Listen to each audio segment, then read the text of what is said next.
Effective employer and employee relations.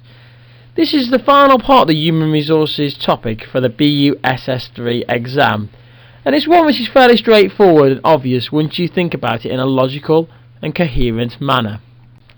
Effective communication. This is vital for any organisation to be successful. This is especially important for an organisation which is in a fast changing and dynamic market, when the market conditions are changing constantly. It can also help to enable you to motivate your workforce, to make them feel more valued and more respected.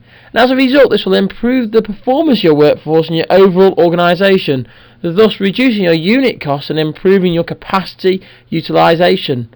It can lead to an improvement in quality because employees take more pride and respect in what they produce for the business.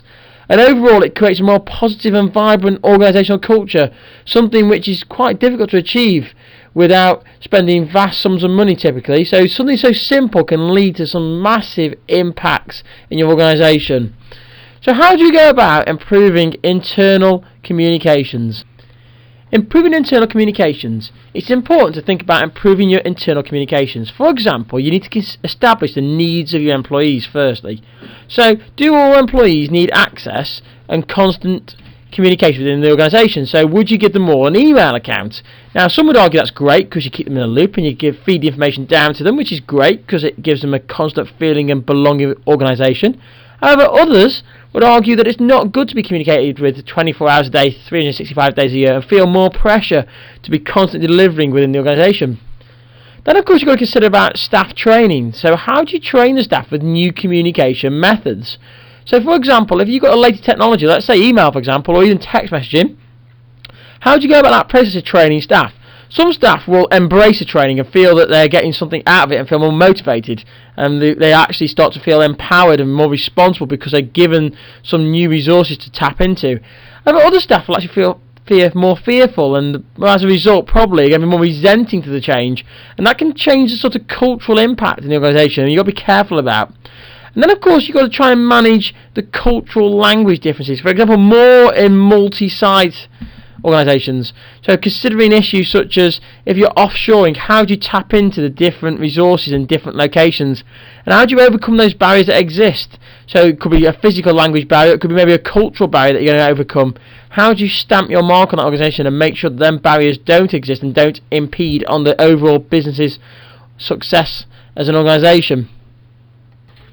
Employee representation. It's important with any workplace that your employees have some form of representation. This could be in the form of an employee group, a trade union, or a work council. An employee group is typically made up of employees who represent the different functional areas within the business. Now, these will be invited along to share their thoughts and opinions within the organisation, and then hopefully the management will be able to act upon these thoughts. Now, if this is the case, then it's a motivating tool. However, if they just feed into the ideas of the management, however they have ignored, then this can become a demotivating tool for the workplace. So this is something you've got to consider really carefully if you go down this route of operating with employee groups. You could go the more formal route where you have trade unions. Now, these are nationally recognised organisations of employees who collectively work together to protect their interests. Now, employees typically pay into a trade union, and they have the power to hold you to, for example, striking or work to rule. Now, these sort of processes with trade unions involve negotiations a lot of the time, and it takes place at the top level.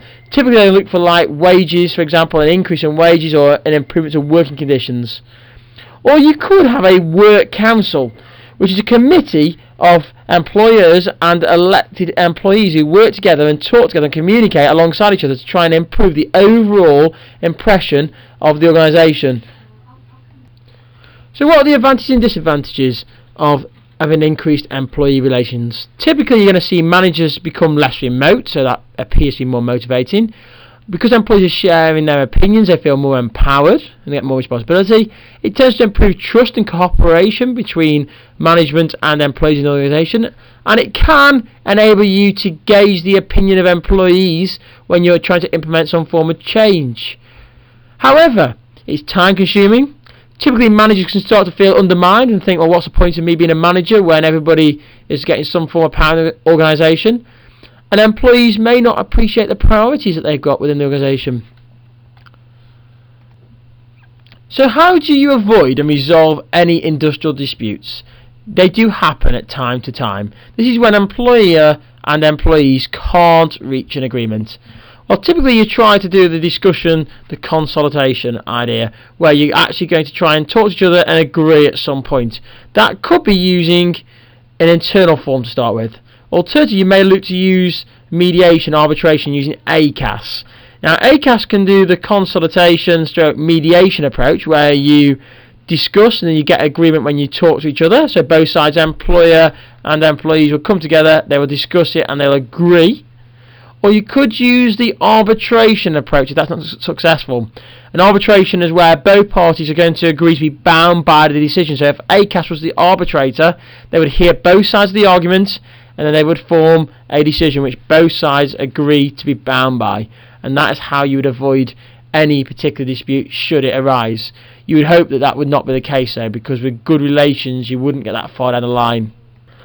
Okay, that's it. You should now be able to assess the importance of employee and employer relationships within an organisation and assess the impact this has on the overall effectiveness of the organisation. Don't forget to follow me on Twitter at BeeBusinessBee and subscribe to my YouTube channel. And don't forget you can tweet me any areas of business that you want me to cover in the future. Remember to check out my website, BeeBusinessBee.co.uk.